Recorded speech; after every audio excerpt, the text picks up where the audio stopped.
David Deida, The Way of the Superior Man, a guide to navigating women, work, and sexual desire. The Way of the Superior Man was an instant sensation when it hit bookstores in 1997. Its enduring popularity has led to regular new editions ever since, making it one of the most widely read books on men's spirituality ever published. The book aims to answer an ambitious question. What does it mean to be a man in today's world? It's a question that has grown increasingly complex in the wake of shifting gender roles, cultural revolutions, and evolving ideas of masculinity. David Deida confronts it head-on, offering a bold and unapologetic guide for men looking to navigate relationships, purpose, and passion with authenticity and integrity. Deida's vision is not a reactionary pushback against 20th century struggles for equality. On the contrary, he acknowledges that these movements liberated both sexes. It freed women from domestic drudgery, allowing them to go into the world to accrue financial and political power. Men, meanwhile, were finally able to talk about their feelings, express greater tenderness, and become more nurturing fathers. Equality, in short, made our ideas about masculinity and femininity more fluid and less toxic. But there's a catch. While the sexual revolution of the 1960s onwards rang welcome and important changes, its 50-50 ideal of the essential sameness of the sexes isn't especially fulfilling for most men or women. Why not? As Deida sees it, most relationships require a polarity between the masculine and the feminine, a willingness, that is, of one partner to be more masculine and one to be more feminine. It's this productive tension, Deida argues, that animates the field of sexual passion and gives both men and women their sense of purpose. In this blink, we'll cover how men can balance strength with vulnerability, ambition with heart, and structure with spontaneity. You'll also learn why cultivating masculine purpose and embracing the natural polarity between masculine and feminine energies can ignite passion in relationships and inspire a more fulfilling life. Your obligations shouldn't be an excuse for inaction. What stands between a man and his full potential? In other words, what holds him back in life? For many, the answer lies in waiting for a tomorrow that never comes. The truth is, many men fail to find their purpose because they convince themselves that the right time is always just around the corner. Masculinity is intertwined with the concept of duty. To be a man has often meant, and for many men still means, doing what's necessary. This ideal can inspire men to do the right thing even when it's difficult and unpleasant, but it can also function as an alibi for inaction. It's easy, after all, to talk yourself into putting off life-altering projects when you're raising a family, paying down a mortgage, or building a career. And so you wait for the day when all the hard stuff is finally done. But that's not how it works. Sure, at some point you'll have more financial security and the kids will be in college, but there's always another hurdle to clear. Put differently, if you fall into this way of thinking, you'll always find another good reason to postpone action. In the end, it's a dodge, an excuse. This hard truth should be liberating. Obligations never stopped a man who was truly set on something. Great inventions and ideas and works of art have taken shape in the moments men snatched for themselves between fixing roofs, taking their kids to school, or earning money. So what is it that you want to do? Better yet, what is it that you feel in the deepest part of your being that you need to do? If you can answer that question sincerely, you will discover the thing that animated such men, a purpose. And once you have that, you can get to work. All you have to do is set aside 1 hour each day to do what you love doing. Fulfill your obligations, do your duty, raise your kids, pay your bills, fix the leak in your roof, do all the things you must do, but find that single hour too. Be forewarned though, it's possible that you'll realize you don't want to pursue the purpose you believed was yours, or that you can't. The future you imagined for yourself might turn out to have been an idle fantasy. That can be a bitter blow, but it's ultimately a good thing. It's by cutting down false ideals that you clear the ground to find your true calling. Pursuing your purpose makes you a more generous partner. Purpose is the core of a man's being. It's the force that animates and drives him. Without it, he's liable to feel disconnected, dissociated, and weak. His life, meanwhile, becomes colorless and repetitive.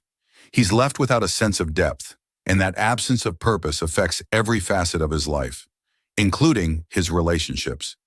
A man without purpose struggles to be a good partner, and often struggles to be good at anything at all.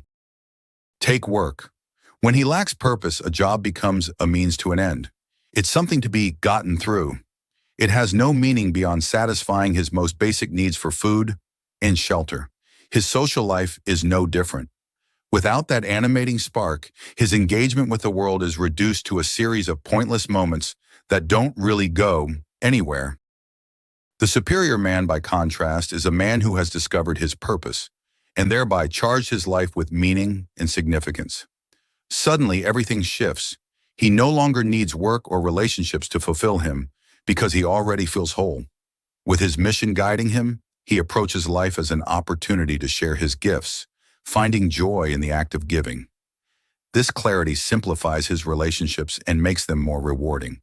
He understands that his purpose must come first, not out of selfishness, but because it strengthens his presence in the world and his capacity to truly nurture and support his partner. Without purpose, he becomes ambivalent, directionless, and miserable. And from that place, he can't offer the love and generosity his partner needs. There's a practical takeaway here. The next time you find yourself compromising on something that's deeply important to you and giving in to your partner, pause. Postponing your needs to spend time with her might make things easier for a while, but it's unsustainable in the long run. Be gentle yet firm. Tell her you love her. Tell her that you'll make time for her and that you'll be fully present and give her your undivided attention when you do. Follow through on that. But whatever else you do, attend to your mission first. If you can do this, you'll find that your relationships improve. Remember, a couple of hours of undivided attention and love will fulfill your partner much more than longer spans of divided and weak presence. If you'd rather be doing something else than spending time with her, she'll sense it, and that will leave both of you dissatisfied. Purposeful men make for better fathers. One of the greatest challenges a man faces in life is uncovering his core purpose. The journey to discovering this purpose, however, often begins with an essential question. Is the mission he feels called to truly his own, or is it something unconsciously inherited from his father?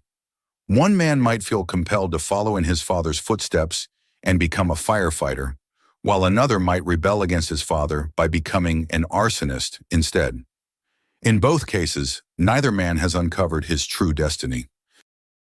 The only way out of this problem is to move through it, penetrating through the layers of lesser purposes that surround the core.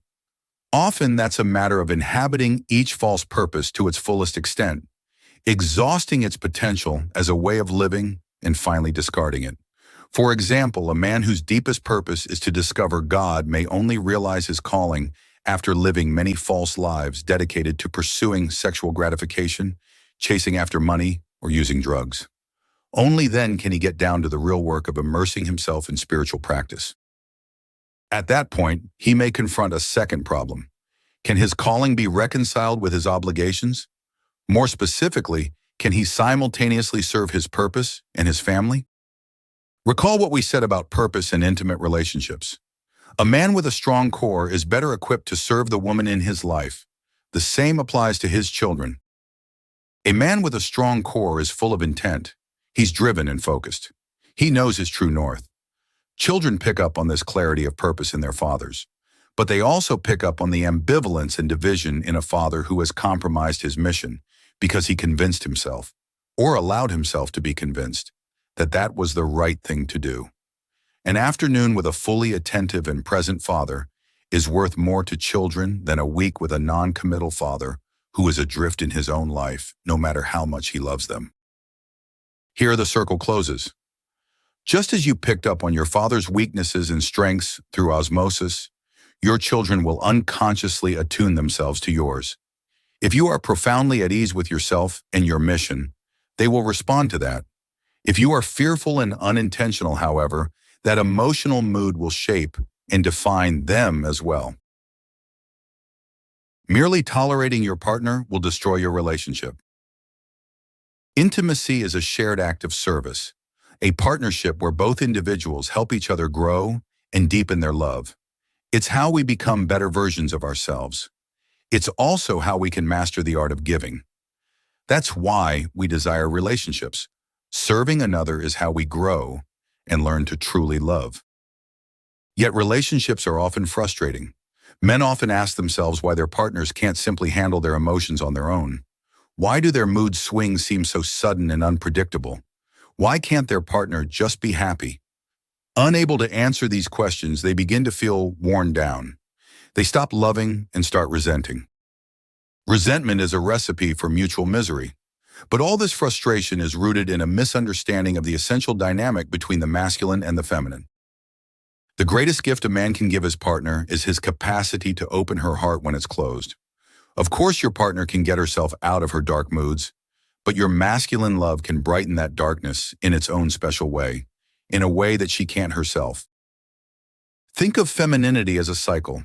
The feminine part of your partner moves through two stages: the easy, loving surrender when her heart is open, and those frustrating moments of closure. But you can't have one without the other. Like yin and yang, they belong together. So instead of feeling frustrated, embrace these difficult moments as a test of your ability to reopen her heart. The relationship between the feminine and the masculine is a dance scored for two parts. The sooner you and your partner embrace its rhythm and cadence, the easier it will be to move past the petty conflicts that cause so many relationships to falter. In practice, this means shifting how you respond to your partner's moods. Instead of withdrawing or enduring her frustrations in silence, engage with her. Reach out. Use your presence, humor, and love to open her heart. See these moments not as burdens, but as opportunities to playfully connect and support her. Move her with your words and your body. Be fearless.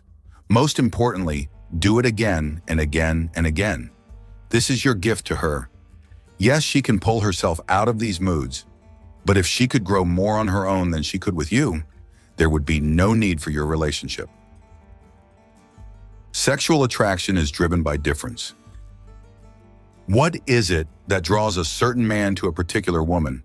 It's a deceptively simple question, yet one that has caused frustration and confusion for centuries. If we imagine sexuality as a spectrum, we can identify one pole at either end, the masculine and the feminine. Men and women can be more or less masculine or feminine. Mostly their characters combine a mixture of traits associated with both concepts. But if you're closer to the former pole and have a masculine sexual essence, it's difference that attracts you. That's why the question men have often asked, why can't women be more like, well, men, leads nowhere. The masculine is always attracted to its sexual reciprocal, its opposite, the feminine. Some men, by contrast, have a more neutral sexual essence. They fall somewhere in the middle of the spectrum. They are more likely to prefer a woman who is also more neutral. This kind of couple is just as loving as other kinds of couples, but the relationship is less polarized. Typically, that means that friendship plays a larger role in it than sexual passion. The problem is, partners sometimes depolarize themselves into a relationship that appears to be neutral, but isn't really. If you have a more masculine sexual essence and your partner has a more feminine sexual essence, this is a recipe for trouble. What you truly crave isn't a neutral companion. You desire a feminine partner who excites you, someone who frustrates you and makes you mad, who inspires you and turns you on. False depolarization destroys this dynamic. It weakens the rejuvenating charge of sexual love while leaving sources of frustration intact. The lesson here for men with masculine sexual essences is to stop struggling against their partner's femininity. As we saw earlier, you can't opt into one part of that femininity and out of the other. Yes, she'll infuriate and perplex and bug you, but it's also only the feminine woman who can give you the gifts that you, as a masculine man, desire and crave. The relative chaos she brings into your life isn't something to be dreaded. It flows from the same source as the things that turn you on. To understand and embrace this dynamic is your gift to her and ultimately yourself.